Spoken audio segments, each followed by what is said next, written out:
Thank you again, everyone, for being here today, and of course for welcoming us to give this little lunch and learn for you. We're going to focus on residential flooding and the indoor environmental aftermath of that. So before I begin into this, I want to stress that there is a lot of different topics on this that I could dive into. And it's easy for us to really dissect all of the variables that happen with residential flooding. And so I've chosen to focus on the thing that I think we could all relate to. And even though we focus on indoor environmental concerns, everyone in this room, you're walking into a residential environment at some point in your job career. And you are dealing directly with the people who are residing within that space or people who want to reside within that space. So regardless of the differences of topics that we could talk about with residential flooding, we are all dealing with the same primary variable, which is the human element, right? We're all dealing with people. And we're gonna focus a little bit on that and how it really does impact. But just to kind of give you a little bit of a summary of what we're gonna cover in very basic terms, we're going to first talk a little bit about our company, just so you know who we are and that we actually are legitimate enough to talk about this, topic. But we're going to break down the dynamics of flooding. We're going to look at the residential impact, what actually happens during these events, what are some of the post-flood cleanup dangers, and there are a lot. And then we're going to tie in some of our most effective recommendations to deal with this properly. So Moldbusters, we are an Ottawa-based company. We've been officially established since 2005, and we have an international presence. So our home base is here in Westboro, but we serve Montreal, Gatineau, and then we scoot over to Belgrade, and then we scoot even further over to the Asia Pacific, and in Kuala Lumpur, Singapore, and the Philippines. So we have, we're what we call a small, big company. We're a small-sized company with a pretty big reach. This big reach gives us a lot of insight information about how to deal with mold across a variety of different climates and environments. We focus primarily on three things: inspections, testing, and remediation services. So we are what you would call a full-service indoor environmental company where we could do A to Z. The only thing that we don't do is reconstruction, as we do believe that that could be a conflict of interest. With Moldbusters, although we focus primarily on residential environments, we also serve government and commercial clients as well. So we are pretty multifaceted in that respect. Most of us are fairly young in the company to a certain extent. So we are very technology driven. We have a lot of innovation and applications within the company that drive us forward, that kind of leave perhaps maybe the older people a little bit behind in that respect. So we really try, just like everyone here, to stay up to date with the times and what's happening. And our big focus, and has been since we've established in 2005, has always been about training and educating people. Our biggest focus of all is to always provide some type of awareness, whether that's with a client when we're on site in their home, or whether that's in a setting like this. We believe that the more everyone is aware and knows and has this knowledge, the more we'll be prepared to deal with that human element that I talked about moments ago. Of course, we are fully certified and have performed thousands of inspections and remediation services. So when we're speaking about this particular topic, we're coming at it from a perspective of hands-on experience. Not just a bunch of Wikipedia articles that have been grafted together cleverly. This is hands-on experience. We're in the muck dealing with this kind of stuff day in, day out. As part of your involvement here today, I just want you to know that at the end of this presentation, everyone will have a link to download our recently released Residential Mold Removal Guidelines book. So it's a PDF, digital book for yourselves. You'll have a link to download it directly. And this was written by us. So we've taken all of the existing mold remediation guidelines that are out there, and we've grafted practical experience into them, and we've basically stripped it down to the most practical sequential order to a successful residential remediation process. So everyone at the end of this presentation will have a link to download this book for your own references. Okay, so the first thing that we're going to talk about is the different types of flooding, and there exists a lot of different styles of flooding that could occur and the different dynamics at play in them. Recently, we here in the Ottawa region have been dealing with a major flooding dynamic. And I think everyone here, who here has been to the flood zones? Right, so almost everyone here saw firsthand what it looked like. Now, how many people saw the flood zones in 2017, right? So again, we've all seen what it looks like hands-on. And fortunately enough, in this part of the world, we don't experience this very often. We're not part of the belt of regions that get hit by hurricanes. We're not a coastal, we have the Ottawa River, right? So fortunately for us, we're not impacted to a certain degree as other people might be impacted with flooding. And that brings me to my next point about this, is that there is what we would call a minor flooding dynamic. And minor flooding is something that I think we've all experienced. Who here has gone into their basement and maybe their sump pump failed, or their water pipe burst, or a toilet overflowed? So that's all what we would call minor flooding. Now, the denominator, or the common denominator in that, is the word flooding. They're both floods. And they both carry actually some of the same potential risks. What we're talking about in terms of a difference between these two, obviously, is the scale. So although maybe not all of us could relate directly to the scale of a major flood, I think we could all relate to the scale of the effects of minor flooding. So as I'm talking today, I may use examples depicting minor floods because it's easier for all of us to actually relate to. But they are all connected to the same types of issues that occur during a major flooding scenario. Now, flooding in particular, especially major flooding, has devastating consequences, not only to people, but also to wildlife. The impacts of a flood are far-reaching. It's not just the damage of a home, right? It's erosion of soil. That's where portions of land no longer exist after a flood. This is where species become endangered or start to become compromised as a result of the change in ecological habitat. So when you're dealing with a flood, the damage to the building materials, the structural integrity of those environments, and the lands that surround them is far-reaching. Floodwater contains all sorts of contaminants that are exceptionally dangerous and difficult to resolve. Now, we all know that floodwater can contain some fairly significant contaminants like household waste, livestock waste, bacteria, sewage water, all of this stuff that is, when you're in proximity to it, from a microbiological perspective, can wreak havoc on your system. So the biggest issue with floodwater in these situations that we're dealing with this year and in 2017 is not only at the initial outset when everyone is dealing with the actual water coming in, it's this time right now, the weeks and months following this, where all of the effects of the flooding start to become manifest, where all of the physiological symptoms of being in contact with contaminated water start to become apparent.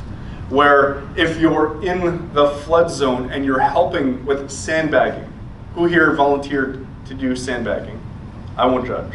So when sandbagging, it's easy to cut yourself, right? You got shovels, there's debris everywhere, it's very easy. You have a small lesion on your hand or on your foot, and you get in contact with contaminated water, you have the right ingredients to get Legionnaire's disease, to get all sorts of infections. So the water itself that comes in through these major floods are quite contaminated and quite dangerous in themselves. Additionally, floodwater obviously can contain debris that it's dragging along with it, which includes live power lines, vehicles, dead animals, unearthing cemeteries. It can get quite devastating. So when you're entering into a flood zone as an inspector or even as a real estate agent to come in and help with this, you're really entering into a fairly dangerous and volatile environment that it may not be the same for each place that you walk into. One environment may not have this level of contamination and the other might, but the level of preparation that we need in order to deal with it needs to be the same. Our biggest variable with a major flood like we experienced in 2017 and 2019 is our own lack of control in being able to respond appropriately. Because we are dealing with weather, we're dealing with nature, we're dealing with elements that we cannot control. Crews, like whether it's a water damage restoration company or mold removal company or a cleanup crew, can only do so much if the external conditions are favorable, right? Which means that the time that we have to respond properly to removing floodwater is only dependent on if the conditions outside are feasible. If it's still raining and still flooding, the efforts will be futile. And so that poses a big problem because the longer floodwater or the damages of floodwaters are present, the higher the risk for damage and compromise to your building materials are. And that's one of the key elements in both major and minor flooding dynamics, is the time factor. The longer the water sits or the longer the damage remains, the higher the risk and potential for disease, infection, and compromise occurs.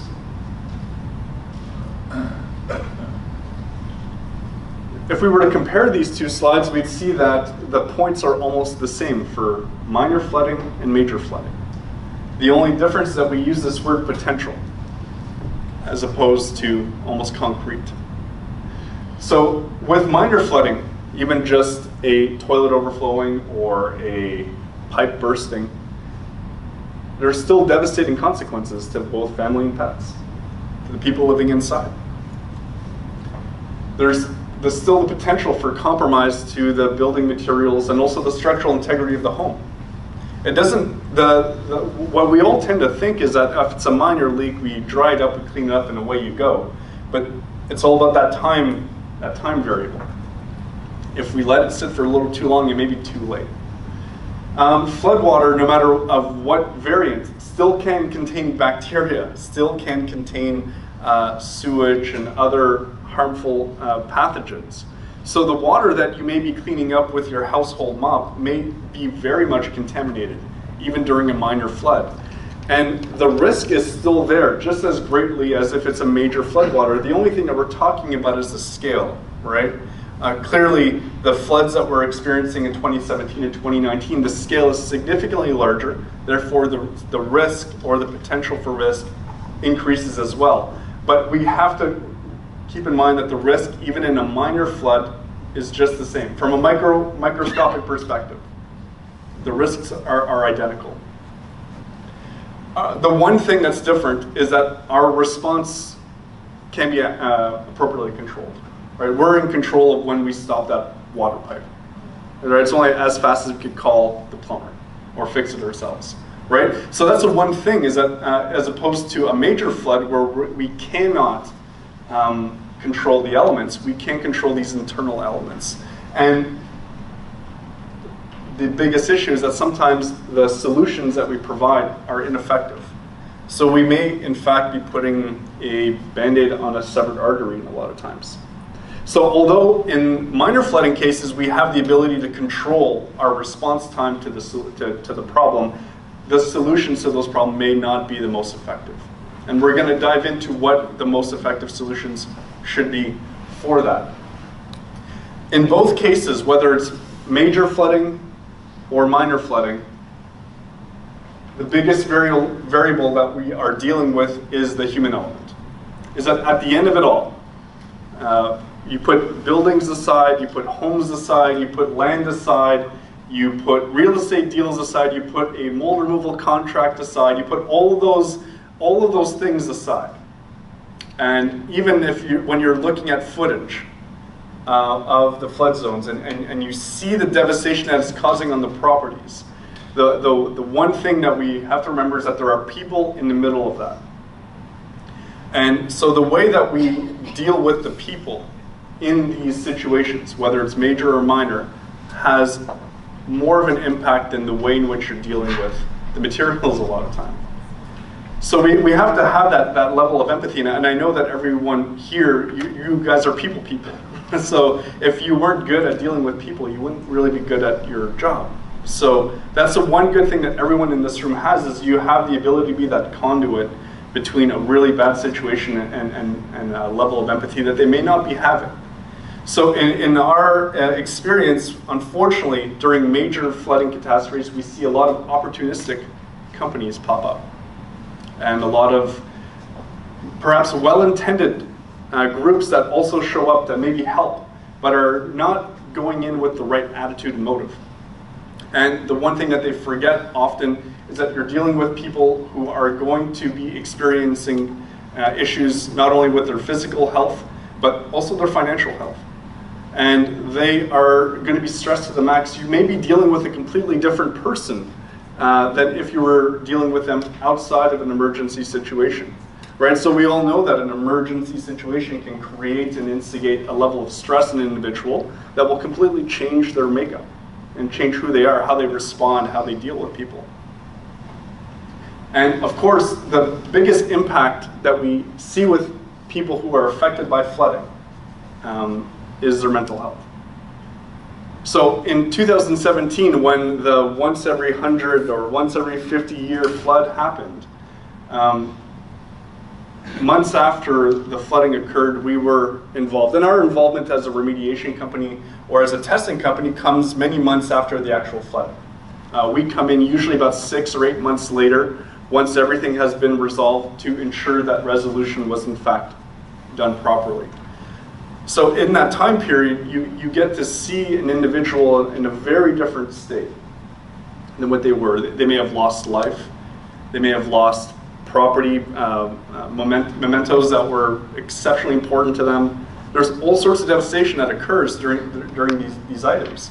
So you're dealing with an individual who may have some significant or noticeably significant changes in their mental health.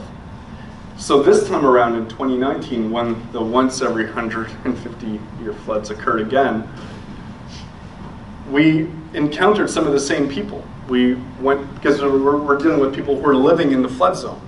And now we're dealing with individuals who in less than 3 years have been impacted by a significant and devastating natural event. And they are different people than they were when we first met them. And even then, we could only assume that they were much different. So I think that's an important aspect that we all need to remind ourselves when we're dealing with individuals in these situations.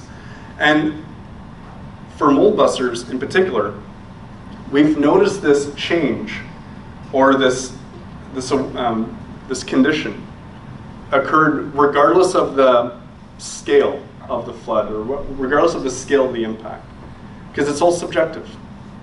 Right? At my home, we've never experienced a major flood. Never. I cannot personally relate to what that's like to have flood water from the Gatineaus and from the Ottawa River pour in and create 6 feet of water in my home and ruin everything. I don't have that experience at all. But I do have the experience of our washing machine, the water line breaking and flooding our basement and giving us 2 inches of water across. And I also remember what it was like dealing with my partner, who was frantic because she was, going to be having to throw out her sewing kits or whatever it was that she was dealing with at that time, right? So regardless of that, what we see in our company is that when we're dealing with people who are going through, in their minds, an emergency situation, the impacts are still going to be the same for that individual. Again, we're just talking about a scale. right? So from a major flood to a minor flood, the effects and the damages are still the same. It just depends on the scale variant. Is everyone following me so far on this? Part of the residential impact with floodwater, as it relates specifically to microbiological potentials, is that mold can grow within 24 to 48 hours of a water intrusion. So often the question happens, well, you know, water came into our place, but we dried it up very quickly. You know, the insurance company sent someone in, they were done within a week's time. That may still be already too late. So mold only requires a handful of right conditions to grow in the right amount of time. So mold can actually grow within an organic-based building material, something that's very high in cellulose, like drywall, within 24 to 48 hours of a moisture intrusion. What we know is that there's over 100,000 plus species of mold. Not all of them are toxigenic. In fact, most of them are benign. Most of them are quite what we would call ubiquitous, right? So fungus makes up for 25% of the Earth's biomass, meaning that in the outdoor environment, fungus is almost king of the castle, right? And it's very normal for mold to be present everywhere. There are thousands of species. A lot of the species we actually have derived our medications from, like penicillin. So not all molds are problematic, but all molds actually are toxigenic. So they all carry that potential for creating an allergenic reaction within people. And out of those hundred thousands of species of mold, there exist the toxigenic strains that can be significantly dangerous to human health. Toxigenic species of mold produce what's called a mycotoxin. Myco basically means fungus, right, of the kingdom of fungi. And so the mycotoxins, or the toxins produced by these mold species, are toxigenic, carcinogenic, and can cause systemic failures. Mold requires two things, fundamentally. Mold and an organic building material. Water and an organic building material. That's all it needs. And moisture can come in various forms, whether it's condensation, ice, direct water, flood water, doesn't matter. A moisture content plus an organic material, something that's high in cellulose, that's all the fundamental requirements in that equation for mold to develop. There are other, what we would call accelerants to that process. Some of these accelerants include existing spores. So if you're living in an environment that has a lot of outdoor spores, those outdoor spores enter into your indoor space. This is how it goes. But they're present, which means that whenever water does come in and is grafted onto an organic material, it accelerates the growth process. Additionally, if there's a lack of proper ventilation, or if there's an increase in humidity, if there's all these extra, what we would call accelerants, this process of the mold growth within 24 to 48 hours is almost certain. So the conditions that are conducive in the flood zones right now are exceptionally conducive to mold growth. So we have to think about what constitutes an organic-based building material or organic material. So we know that walls, drywall, plaster, framing, any type of wood, insulation, beds, dressers, mattresses, clothing, toys, anything that has a cloth or canvas, anything that's organic. Inorganic materials like metal or glass, they can't grow mold, but you will see mold growing on them. And why? Because organic matter like dust or debris settled onto the surface of those materials, and then that settled organic matter is what allows the mold to actually kind of dig into it and start to grow. So basically when you're looking at the contents of a home in a flood zone that has a significant moisture intrusion, coupled with levels of humidity that are sky high because you can't turn on the power's off. All the conditions are conducive for basically everything within the home to become essentially a contaminated material. So any material that you're going to touch or remove, you're dealing with a contaminant. So when you think of it like that, and when you see the volunteers getting involved, and the thing that I'm going to talk about later is the dangers of the post-flood cleanup, but when they get involved and they're not wearing proper protection, why? Because there isn't enough time. There's not these huge, there's not the organization to educate everyone on the dangers. It's just, here's a paper dust mask, here's some work gloves, let's just get this stuff out of here. You've been to these places during this time, you know how hectic it is. But that doesn't change the risk involved.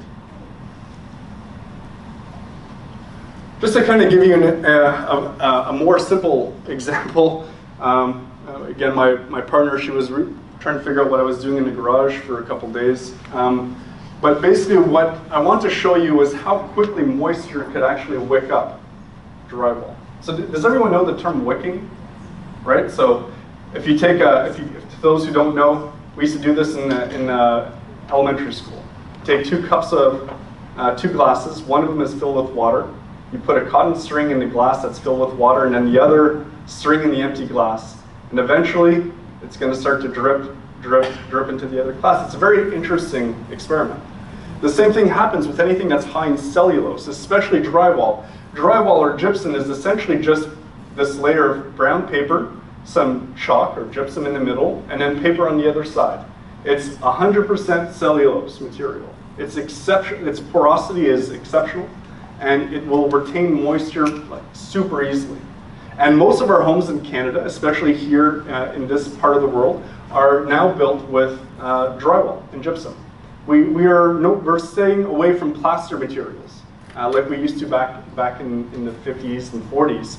And plaster was a much more resilient material. It had cement in it. It had the ability to withstand some of the impacts of, for example, moisture. Nowadays, our homes are built cheaper, more energy efficient, with all these materials that are good in a lot of ways, except when it comes to moisture. So I used, for this example, just regular gypsum board. I've done the same example with mold-proof or the green drywall that that contractors will say is like the miracle drywall, with very similar results. But we'll get into that maybe another time. So for the purpose of this, I took these 2 pieces of drywall, I cut them equally. They're both 1 foot squared. I tested them with our moisture meter on both sides, completely dry, not a single issue. We bought the drywall at Home Depot just hours before this little experiment. And then I put them in 2 buckets of water. Over here, these are swab tests that we did just to test the material, make sure there wasn't any mold currently growing on them. Of course, it came back negative. So we were able to assess that the materials are, good materials. Nothing wrong with them in their natural state. This is an infrared image of these 2 materials that show that they are bone dry. So this little spot over here is what we call a heat or a thermal anomaly. Basically, the darker the color, the cooler it is. Simple and plain. So we can see that the building materials have a normal heat differential. Some areas are a little cooler than others. That's just because of where we're touching and handling them. Our heat will essentially graft onto them. Then, of course, I added water to both of these 2 containers. On MB1, or the container on the left, I added just under 1 inch of water. And then on the second container, I added 2 inches of water. So something that we would typically see in a basement environment. Anywhere between ½ inch to 3 inches is usually when a flood, like a minor flood in the basement occurs, as an example. That's usually the scale. We're not seeing the 4 feet of water like we're seeing in the major flood zones. But this just illustrates an example. If it happens like this on a minor scale, imagine what happens on a major scale. So here we see with the infrared camera, after 6 hours, half of that foot was completely saturated in water. Moisture wicked up from the base, crawling up the drywall. And after just 24 hours, the entire drywall was completely saturated in moisture. The funny thing is that the surface of that material didn't look any different. There was no mold growing on it. It wasn't black. It wasn't anything. It looked just like normal drywall. And in fact, when you touch it with your hands on the surface, it felt humid, but it wasn't wet. The moisture was within. the gypsum portion. So basically a hidden portion of the drywall. And this is unfinished drywall, which means it wasn't painted, wasn't primed. So typically you would see damage or the effects of that much more easily than if it was painted, so on and so forth. But that just shows you that in 24 hours, from 1 inch to 2 inch, it made no difference. The ratio for moisture wicking upwards is still the same. So if you start off with 2 inches or if you start off with 2 feet, the ratio of time that it takes for water to wick upwards is still the same.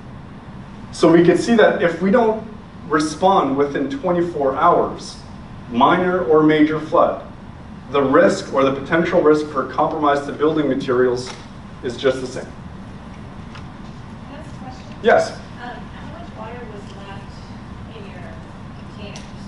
About the same. So we can actually see over here in the thermal image, this little line right over here is the water line. And it remained pretty much the same. You can see the label, pretty much the same in both sides. So the amount of actual water that left the basin was very minimal. We're talking a couple millimeters. Nothing significant. John, what is the level of humidity in a basement which is acceptable? So the average level of relative humidity that we deem to be acceptable in a basement should be between 30 and 50%. 35 for us is what we would call the sweet zone for optimal relative humidity in a basement environment. Anything that starts to exceed 65 almost usually carries a potential for mold growth. Environments that have 65% of relative humidity, they're exceptionally conducive environments. In our Singapore and Philippine office, where it's their levels of relative humidity outdoors are 80% most of the time, you'll notice that they're not building with drywall. Most of it is concrete, most of it is plaster, because they need that level of resilience. I noticed another hand. Yep. So people, when they experience minor flooding in basement, let's say 2 inches of water, sometimes they just think that, well, we're just going to replace the bottom part of the drywall. So in a case like that, did you experience like a bigger or larger sheet of drywall to find out how much people should replace when they have those minor flooding? Yes, it's a very good question. We're going to get to that in a bit. Yeah. So just to kind of give you an example of what mold can do, of course, what we see on the surface, and by the way, this was taken in near the flood zone in near the Dunrobin area. I actually did this inspection. The front of their home was impacted by the flood. The back of their home was not. But the perimeter, the groundwater from underneath started to push through the foundation. And what we saw is, although there was no actual water along the flooring, moisture wicked up. And we're talking here, this is a lapse time of maybe about 3 days. The thing that accelerated was that you could see these like X marks here, right? That's actually an adhesive that was used to glue these like really yucky wood panels, right? It was like a billiard room or something like that. And so because the panels were glued on, it prohibited proper airflow.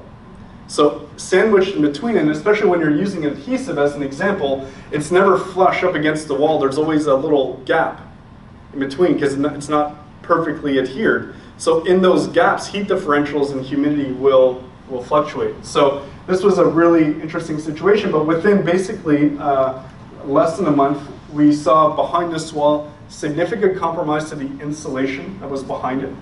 And contrary to popular belief, rigid foam board or foam insulation can get compromised. Sure, it may not look black and discolored, but the integrity of that insulation will get damaged if moisture starts to impact it. So we saw the insulation was compromised. We saw that the framing studs that held the wall together completely rotten. You can't see that from this picture, but it was completely shot. And of course, mold and bacterial growth present within the environment. Just to give you a perspective, when we're talking about mold, we're dealing primarily with a microscopic. I mean, what we see here on the surface is not microscopic, but when we talk about mold spores, those are microscopic, right? So I think we've all maybe used that term incorrectly at times, like, oh, I see spores growing on the wall. That's incorrect. Spores are the microscopic particulates that mold produce. Think of it like a tree, right? So what we see on the surface is the trunk, the branches, and the leaves, right? The spores are like the leaves of the tree. They get dispersed easily throughout the air. But what you don't see is a whole root system. And the root system, like mycelium, is embedded within the organic substrate. But 1 square foot of drywall can contain up to 1 billion microscopic spores. And spores are the seeds that allow mold to propagate, to reproduce. They're self-germinating. Basically, the spores that would travel from here to over here to over here to over there, all they need is the condition that's conducive for mold growth in order for that growth process to get initiated. So elevated humidity, another moisture intrusion, lack of proper ventilation, and then the spores that have settled on this clean drywall over here that may not have been impacted by water can start to grow. Now, is there a situation where if you've got your sump pump fail, for example, or having a flood, and it's clean groundwater, is there any opportunity that the drywall is left untreated? Is it going to mold for sure, or would it just dry out? Yeah, no, absolutely. There exists that possibility, It's clean water. and there's always that variability. Even with the floods that we experienced in 2017 and 2019, all floodwater contains the potential, right? And we have to use that term very, very clear. That potential for bacteria and other items. Same thing with a sump pump or a water line. Bacteria, the potential is there. Does it mean it's guaranteed for everyone? No. But that is why when we get to the end, we're going to see what's the importance. What is the right steps to take? Because we can't tell just by looking at it, right? We're dealing with something that is microscopic. I guess I'm wondering if drywall will dry out eventually. If it was just clean water, would it dry out? It can, and it can also not. So the level of cleanliness of the water will not dictate the mold growth potential. There's a host of other variables there. How do you check it? With infrared? Well, infrared's one tool, like we saw with the little science experiment in my garage. That's one tool that can be utilized to detect heat differences. But how you test, we could get into a whole different topic on that, but you could test by air, by sample, or by surface sample, or by a physical sample. And the only way that you could test to know if it is mold, or what type of mold it is, or what, is it toxigenic or not, is through a laboratory process. The infrared would check for moisture. It will check for changes in temperature, which moisture will definitely show a change in temperature. Yeah. If you can smell it, is that a bad mold? Yeah, so we can talk about odors all we want, for sure. So mold in particular produces something that's called MVOCs. And we've all heard the term VOCs, right? When we buy paint, we're looking for VOC-free paint. VOCs stand for volatile organic compounds. Those are the off gases that are produced by products, chemicals.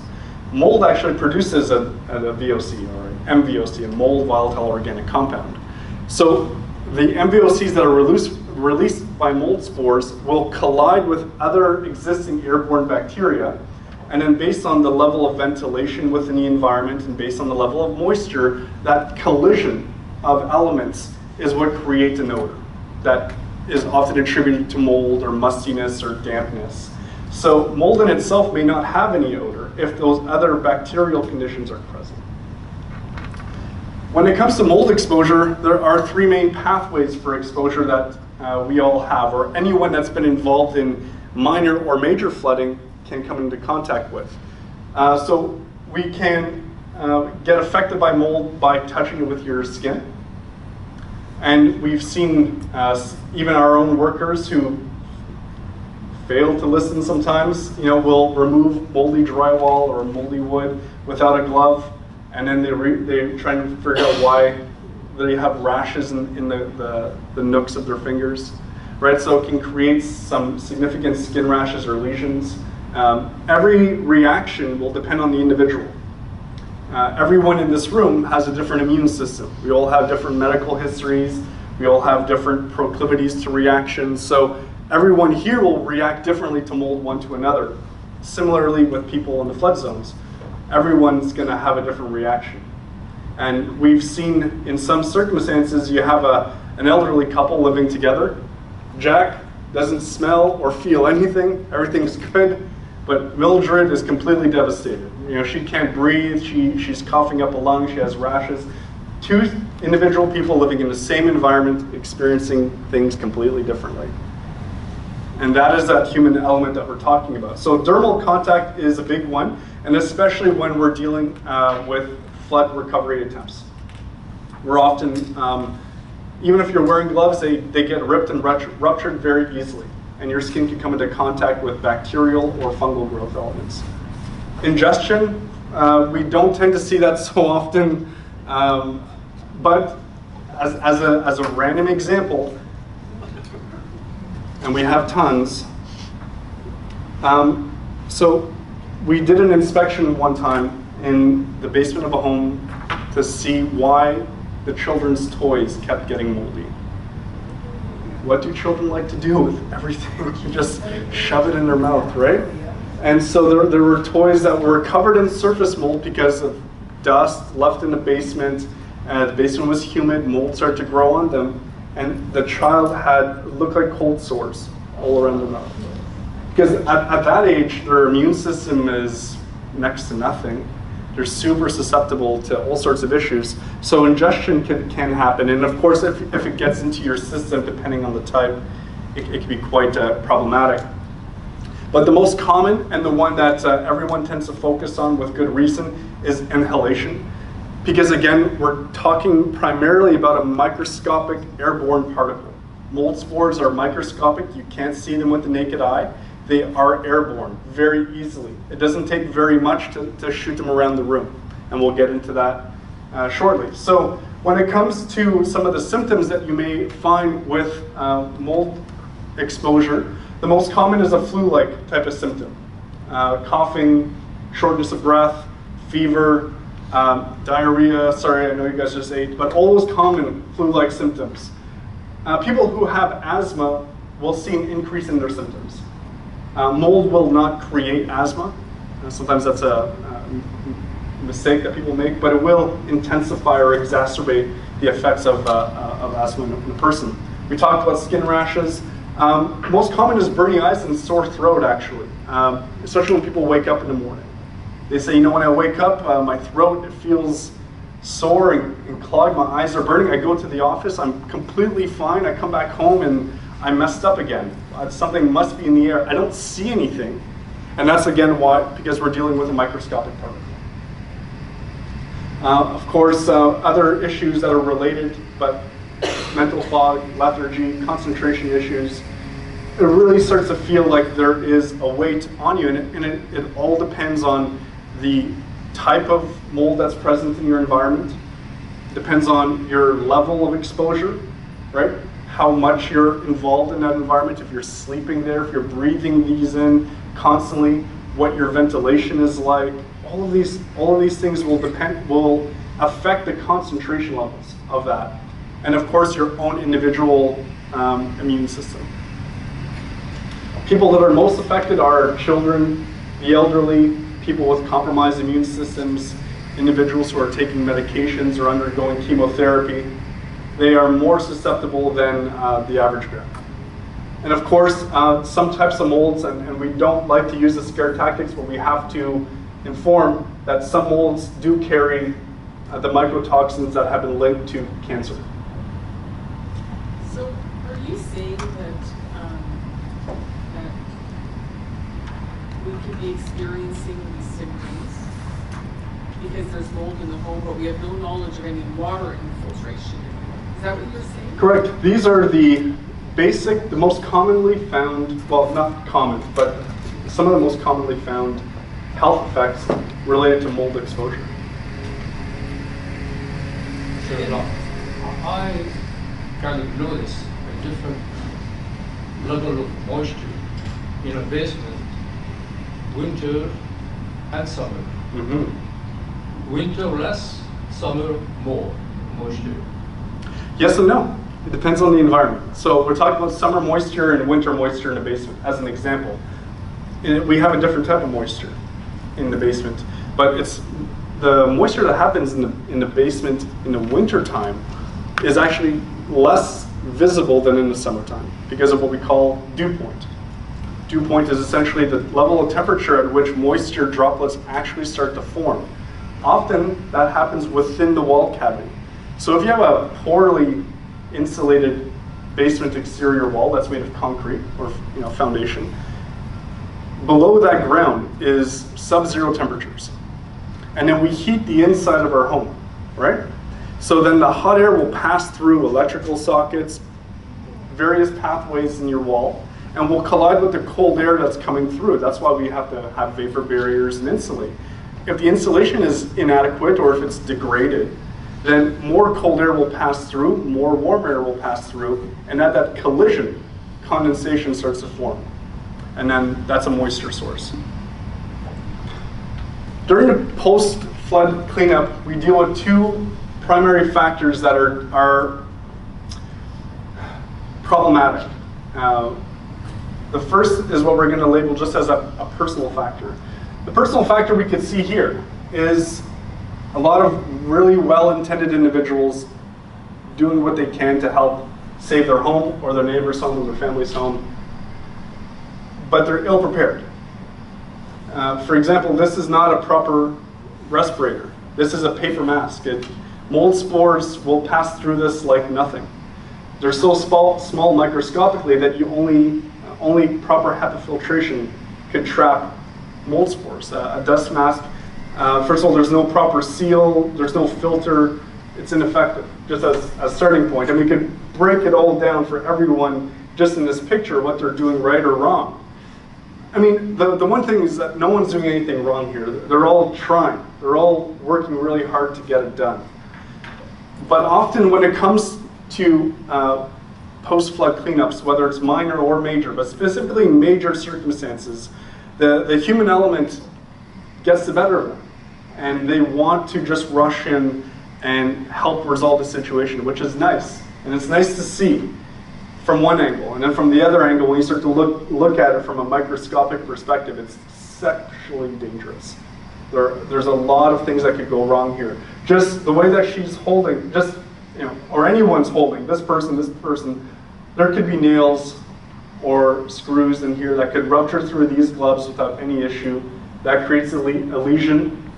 There are wet building materials. I don't see any vinyl gloves. I don't see any protective suits, holes in the jeans. These are all pathways that you get a scrape and then you get contaminated flood water.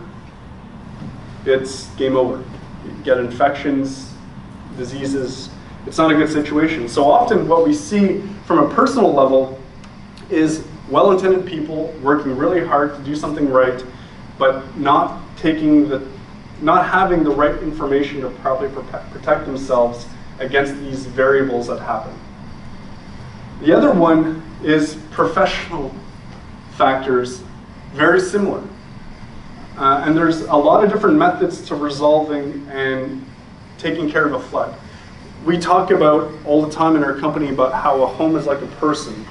They're all very individualized. They have their own quirks, they've been retrofitted, they've been lived in differently, they've been taken care of differently. So every home may seem to have a similar construction, but they may all have a very different way in which it will respond to that construction. So that's important when you're dealing with a flood cleanup, is that sometimes standard processes are applied in situations that require an individual approach. For example, has anyone seen this done before? Right? Very standard and very common water damage restoration technique. Now, water damage restoration is usually the first thing that happens after a flood.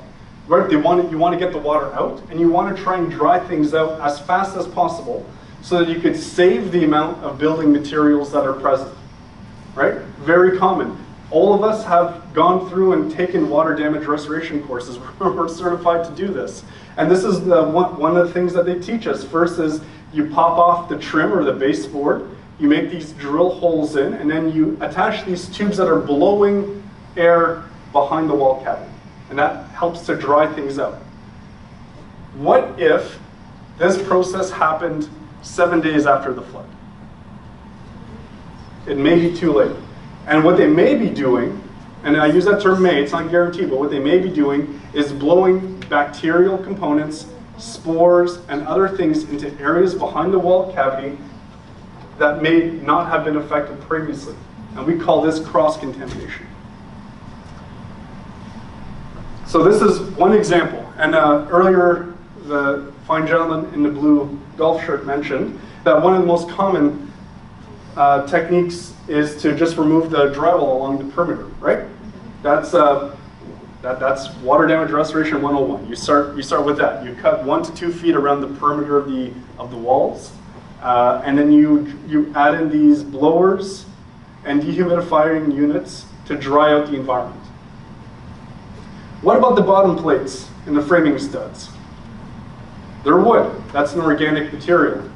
Now, sometimes they have a layer of plastic underneath them, or polyethylene. Sometimes they don't.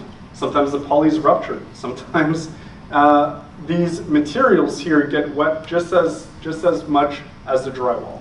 The wicking ratio is almost the same. The only thing that's different is that this material is a little bit more dense, so it'll take a little bit longer, but the ratio is still the same. So one of the issues with this type of flood cleanup process, even though it's done by a professional company, and we believe that this process is good for certain things, for a flood cleanup, it may not, especially one that we experienced in 2019, this unfortunately is not an appropriate measure. When it comes to dealing with contaminants, more is less in the end. The more you remove, the less of a problem you're going to have down the line. The problem happens is when you try to do people a favor and you try to save their nice wood paneling or their nice floors or whatever the case may be. And you end up unfortunately missing something unintentionally that may have been overlooked. And I speak from this with experience.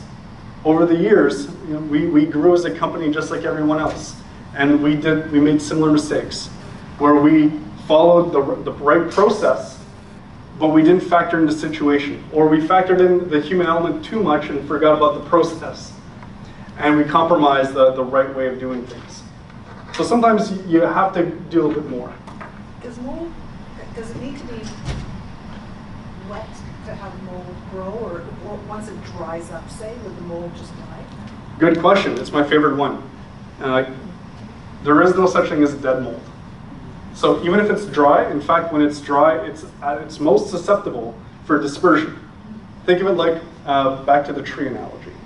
When you have leaves on a tree during the fall, when they're dead, and a gust of wind happens, what happens? All those leaves go everywhere. Same thing with mold. The drier it is, the more easily it can be dispersed throughout the air. And then mold spores will land on other materials, will settle, and then another period of moisture or elevated humidity will ignite growth of those settled microscopic spores. The biggest thing that we saw in 2017 and 2019 with the floods here in Ottawa-Gatineau in particular, in Gatineau, is the lack of awareness of asbestos in the building materials that were being removed. And this comes back down to the factors of a post-flood cleanup that are the most dangerous, which is the need to try and get things done fast, right? Get things out quickly. And we talked about the importance of that, right? About the longer you let it sit, the higher the risk is. So how do you balance it? Because if you have people just coming in and ripping out drywall that may have asbestos-containing joint compound, or maybe old plaster that's laid down, or old floor tiles, then not only are you dealing with biological contaminants, like mold, bacteria, and other things, but now you're dealing with a hazardous material. The same goes with lead paint and other factors. So the single biggest issue when it comes to these flood issues, minor or major, but especially major, is in the next few months we're going to be coming into test environments that have been completely gutted and removed without any proper testing or assessments beforehand, because it was an emergency situation. So that's the one factor that, as people, everyone in this room walking into If you're going into a home in Constance Bay or on the Gatineau side that's been impacted and been treated or abated or fixed from the flood, be aware that there may have been unseen potential dangers that no one were aware of. And this is not a shot at anyone, and we over the years have walked into really good companies doing really good work who just did not have perhaps this knowledge of how to identify what we call a ACM, an asbestos containing material, and they may have created some significant disturbance in the environment. So when it comes to the proper process, what we recommend during any type of flood, minor or major, is first to contact an indoor environmental professional. And we know that this is difficult, especially during the flood zones. What we find happening with people is that they contact who first? Their insurance company. And their insurance company sends who? A water damage restoration company. So we understand that that is sometimes in the moment, not always possible. But if you can, or if you could recommend to people, an indoor environmental professional will be able to provide a more accurate assessment of your indoor space to determine some of those variables that we're looking at. Asbestos, lead, types of mold, effects of damage, etc. During that process, they'll be able to test materials, and we understand that time is sometimes of an issue, right? You take a sample, and the laboratory needs to analyze that. Sometimes that could take a week, 2 weeks, depending on the type. Nowadays, laboratories have refined some of the processes. Rush analysis are available. We have labs in the Ottawa-Gatineau region that could do things same day or next day within 24 hours. So this is no longer an excuse, the length time for lab testing. Once all of the materials have been assessed properly and the environment is properly assessed, only then can a proper remediation protocol be put together. And a protocol is basically just the right plan of action, the right sequence of events for that environment, major or minor. It still needs a right sequential order of things to be performed in order to not only correct the active problem, but to help prevent a potential problem after the fact. Afterwards, having professional decontamination done by a company who knows how to do this, and afterwards, follow-ups always. And the post-remediation verification should include testing, air, surface, moisture checks, and also be able to provide with plans of action to help prevent the source issues. Like, for example, fixing foundation cracks which may now be visible that the walls are gone. Addressing some of the pathways for moisture, like we can see here, the downspouts are not going far enough away from the home, the grading is sloping, so all that rainwater, even if there is no flooding happening. And of course, a proper plan should also be interested in the client's health and their own well-being and recovery. So the one thing that we were, I would say guilty of in the past is when we finished a project, a remediation project, our policy was if we did a good job, we would never hear from the clients ever again, right? Which is like a flawed business model when you think of it, because we don't have any recurring business if you do it properly. But there should be still a follow-up involved in checking to see that everyone's okay. How are the reliefs going? And that's why we recommend quarterly follow-ups to assess not only the property, but it's a good time to check in on your client. Well, there's a lot of information out there about using peroxide and bleach. Yeah. Bleach products to sort of try to keep it at bay or sort of indication of it beginning. Yeah, that's a really good question. So does everyone hear that?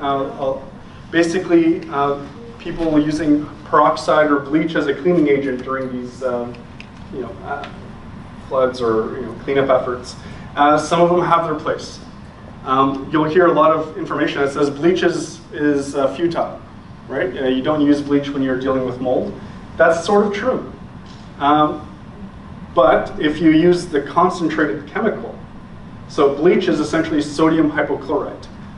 The problem with store-bought bleach is that you only get 2 to 5% of that chemical, the rest is old water, which is the reason why mold was there in the first place. So that's why you can clean something with bleach and then mold will come back. But if you use a concentrated form of sodium hypochlorite. It's an excellent bleaching agent for structural materials that need to be properly treated. So on that topic of products that should be utilized, brings me to my final point, is that I mentioned everyone here for today's presentation could download this book. We prepared it, or I wrote it for mold busters, and it's the residential mold removal guidelines. So it's a proud Ottawa-based content. All the pictures are taken from environments here in town, maybe even homes that you guys had up for sale at some point. So congratulations for being a part of it, even though you probably didn't know it. And everyone could download this guideline. It's a 65-page book, compressed, fits nicely on your phone, and you'll be able to download that book. And basically, we outline all the industry standard processes, but with a practical revamp and a twist, focusing on residential environments. And we added a component that I think would be helpful for everyone here, is a photographic catalog of the most common asbestos materials found in Canadian homes. So something that you'll be able to see, like, oh crap, yeah, I've seen that in my own basement. Maybe I should get that tested. So I hope that through all of this, the one thing that we could take away is that the floods in 2017 and the floods in 2019, and perhaps the floods that will come again in the future, unfortunately, carry some significant potential consequences, not only to buildings, materials, personal health, but also to the people that are actually impacted in these environments. And the one thing that I could just reiterate is that from a major flood to a minor flood, the impact on the person is almost the same, because a person who may just be experiencing a minor flood, they may not have that experience of dealing with a major flood yet. So for them, their experience level, their stress level for that experience is about the same. Even though we know that situationally it's not even close. The scale is so dramatically different. But from an experiential perspective, that may be the craziest thing they ever dealt with in their life. And so when we're responding to it, minor flood or major flood, we have to keep that in mind. That the human element is there, they need a lot of empathy, and they need a lot of guidance, and hopefully some awareness as to what the proper sequence of events should be. So I'll be happy to take questions as a group, or if you want to come up individually afterwards, I'll stick around for a bit longer. But thank you very much for listening to a lot of information that we tried to compile into a short hour and a bit. Thank you very much.